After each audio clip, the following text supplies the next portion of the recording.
Power scaling in the One Piece community is not a topic that is very hard to come across. In fact, it's actually one that's more difficult to avoid more often than not. But we wanted to take that concept and to put it into something a bit more constructive, into what is now a new series we're hoping to introduce that we're for now calling Fantasy Faceoff. And in this, we take two of our favorite characters from the story that wouldn't ordinarily interact with one another and just see how their strength, speed, durability, intelligence, etc. stack up against one another when they are put head to head. Yeah, and this isn't us just saying that this character is better than that character. Rather, it's us putting these characters into particular situations, thinking about the different variables of how they might match up against one another, and just having a fun discussion in the process, comparing their different abilities and styles. Exactly. So we could spend hours looking at just numbers and science, but instead we're going to just kind of analyze it in our own way. And for our introductory episode of this concept, we wanted to take what is a recent adversary of Luffy in Rob Lucci and a previous antagonist, if you would call him that, of Luffy as well in Katakuri. So these two figures that are highly respected to the highest degree, they also are just very different individuals. And so let's take a closer look at each of them, starting first with Rob Lucci. Yeah, so for Lucci, we'll start with some of his feats of strength, which very recently he was able to take an incredible amount of damage, both from Gear 5 Luffy and then Zoro. And while he does still overall lose both of these encounters, he really takes a lot and holds his own, and still walks away at the end of it. And, I mean, in the anime, I don't know if it was in the manga itself, they do show him landing a shot on Luffy as well, which, even having the haki to deliver a punch to the sun god is considered a feat in its own, just because of how durable you see that Luffy is, that he can take an attack from Kaido to the head and he just bends around it. So to do any kind of damage does kind of give some kind of credit to Lucci's strength. But moving to an area where he shines a bit more, we get a chance to look at his speed. And Lucci, I mean, even back from pre-time skip when it was just him in his leopard zone, he's always been a very fast character, and he shows off multiple different techniques from the Rokushiki in order to enhance that, like life return.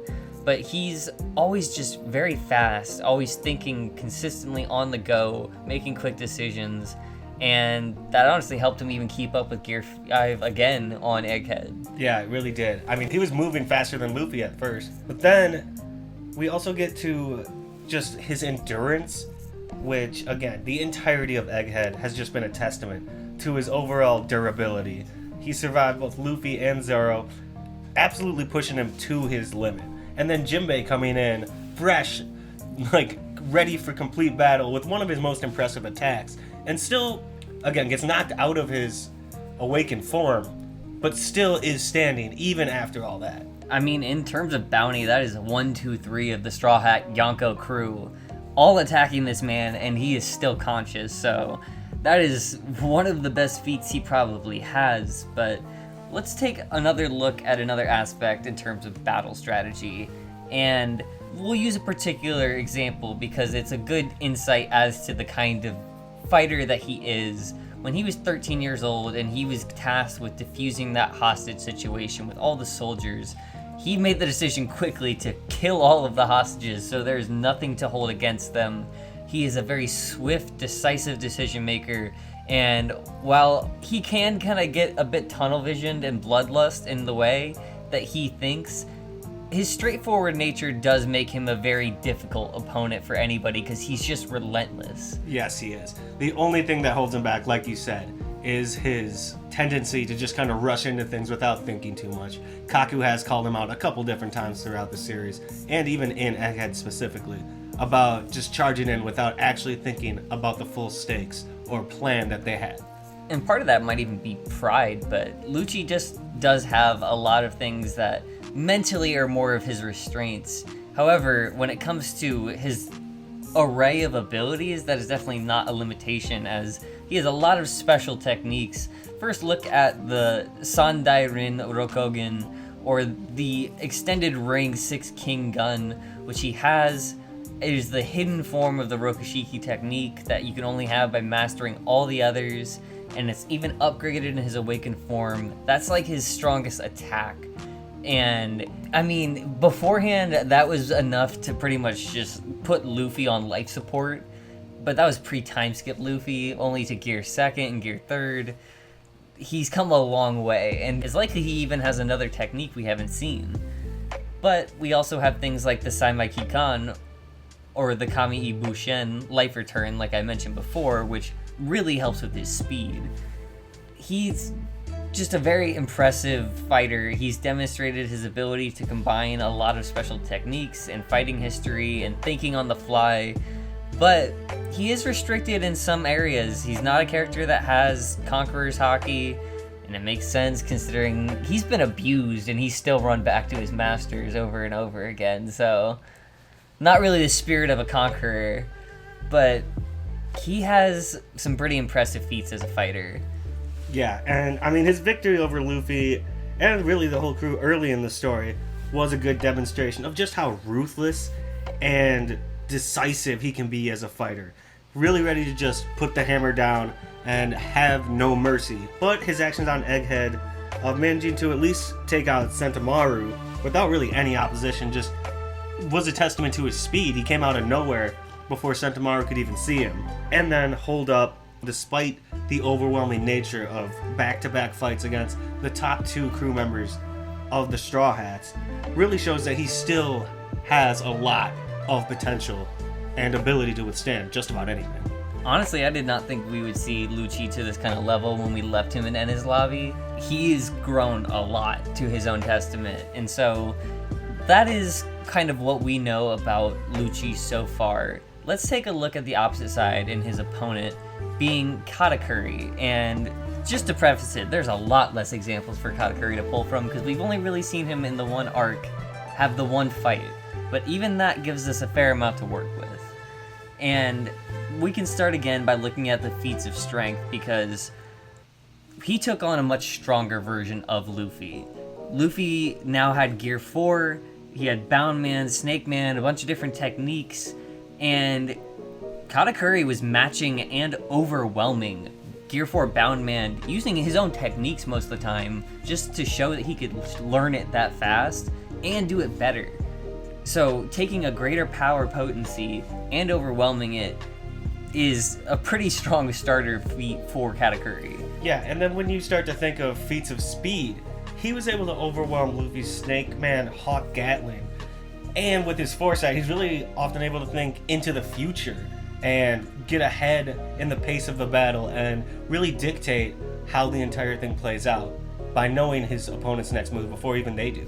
He might not have like the animalistic speed that some zones have, but even then, to be able to react to a Gatling of any sort, it wasn't until Luffy got ridiculous with the organ, bending it out of predictability, that it even came close to touching him. But when it does touch him, that's where we do see a bit of a hole maybe in Katakuri's build, as his feats of endurance are not as strong. It's arguably his weakest category, and although there are claims that he says himself that he hasn't been hit in years, he does manage to still hold up for the 12-hour fight, taking multiple blows from Gear 4, so it's not like he's got weak endurance. It's just, you go for years without having to get hit, I'm sure you kind of lose the sensation of what it feels like to be hit too. And luckily he had Luffy there to remind him. Yeah, luckily it was actually a gentleman's brawl. And we also got a bit of an insight into his battle strategy because it was more of an honorable fight. I mean, beforehand, when it came to the wedding and everything else, he was always alert, always on edge, allowing him to access his strong foresight into the future. But that also kind of plays into the way he fights, because he's definitely more of a strategist when it comes to fighting as well. I mean, his best ability would probably be his ability to just prepare for the worst case scenario, but he's shown an ability to improvise as well, because he could sense, like with the wedding cake, hey, something's weird's gonna happen. I don't really know, but something crazy's gonna happen. And once it did, and he sees 30 versions of Luffy pop out of a wedding cake, he's like, okay, this is chaos, but I'm gonna go track down the real one and fight him. Exactly. And so moving into his special abilities, as we've been discussing, his future set really is his greatest asset. It's just so impressive. He can see multiple seconds into the future, and that's what allowed for him to go so long without taking a punch. He's always prepared. He's so calm and collected and just knows what to do in every situation. That's the impressive part too, is you have to stay calm always for that future sight to work. Otherwise it just disrupts it.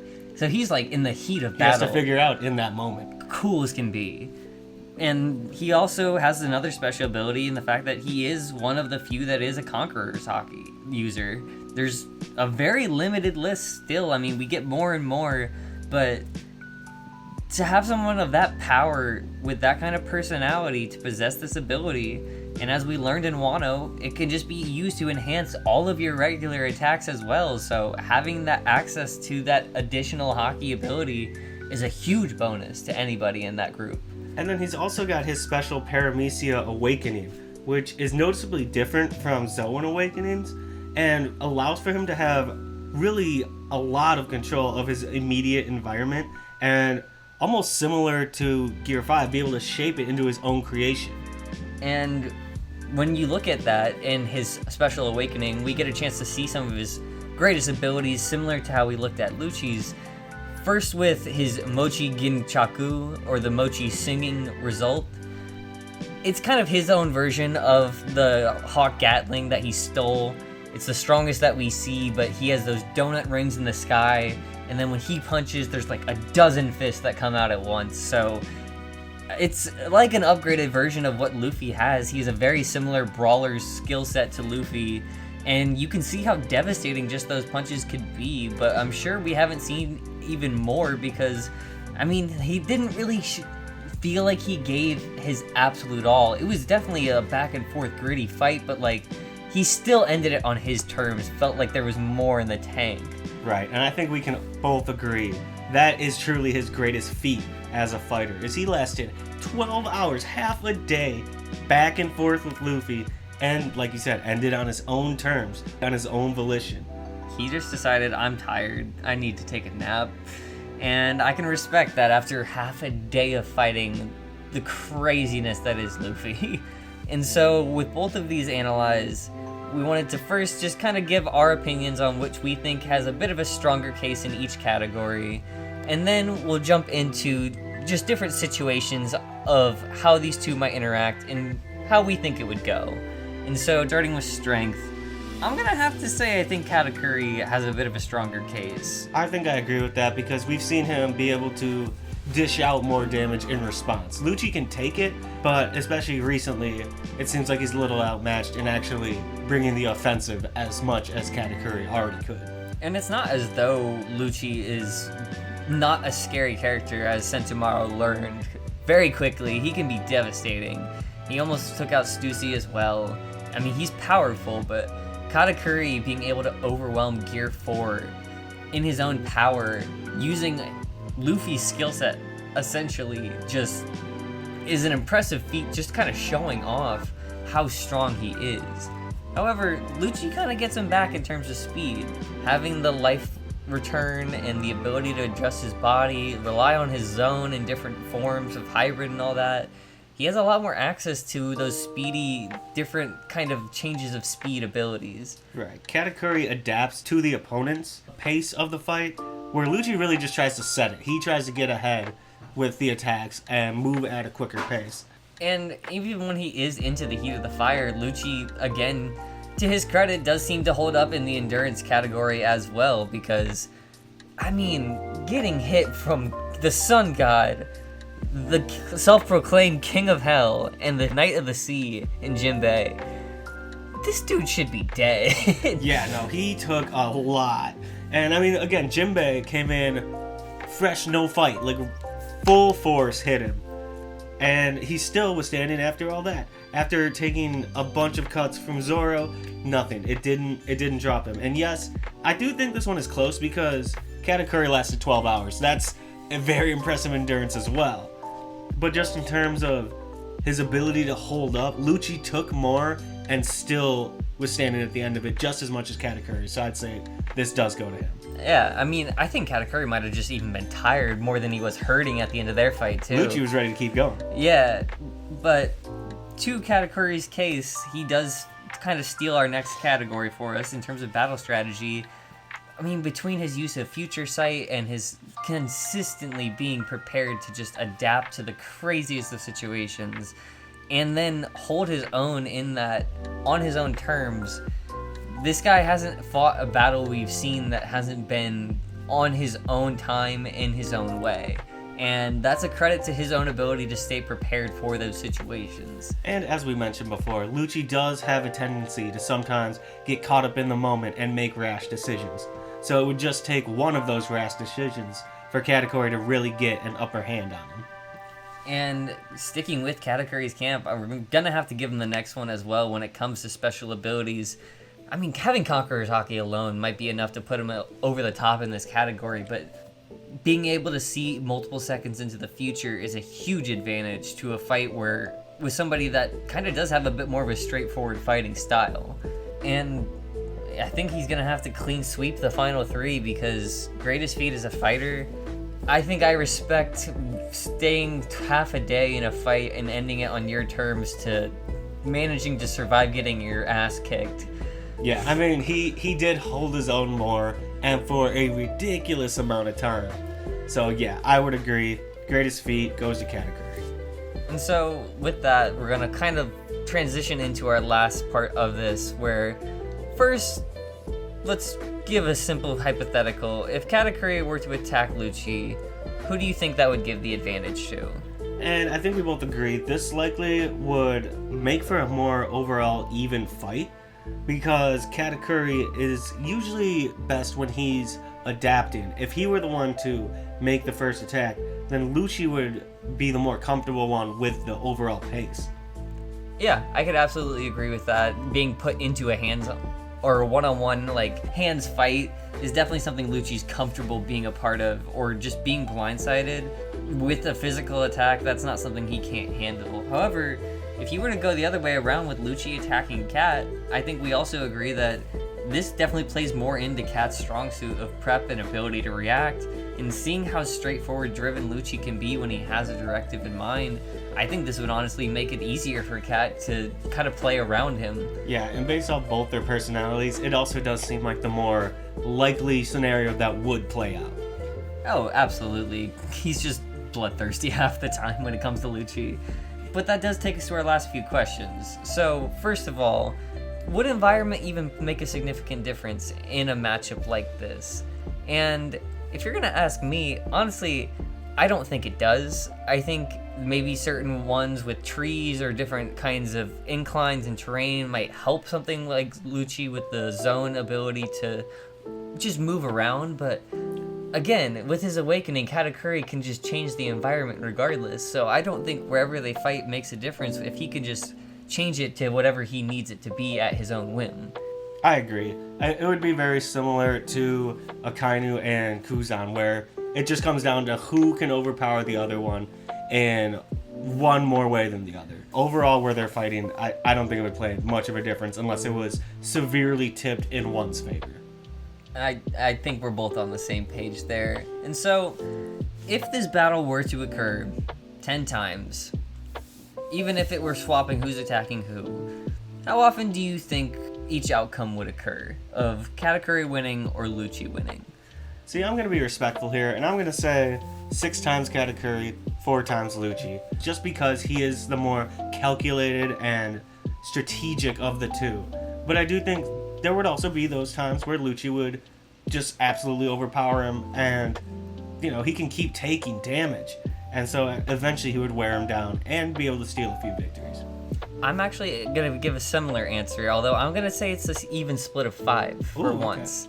Because that interesting point that you make, exactly. Lucci can take damage. That is the whole point of the Luffy fight with Katakuri, is he got more exhausted giving out damage to Luffy than he was just taking it. And if Lucci can just take it, although he can't take it to the degree of Luffy, he's also a much more potent attack than Luffy was at that time. And you can only imagine that if he gets Katakuri too close and gets him with that tail, that endurance might not hold up. So I like an even split on that. No, that's really fair. And it's also a testament to Lucci. He really is fearless. Like, when he first sees Luffy transform, his face, like, he gets excited. He's ready to go. That revs him up. Like, he absolutely would hold his own, and that's fair, given them an even split.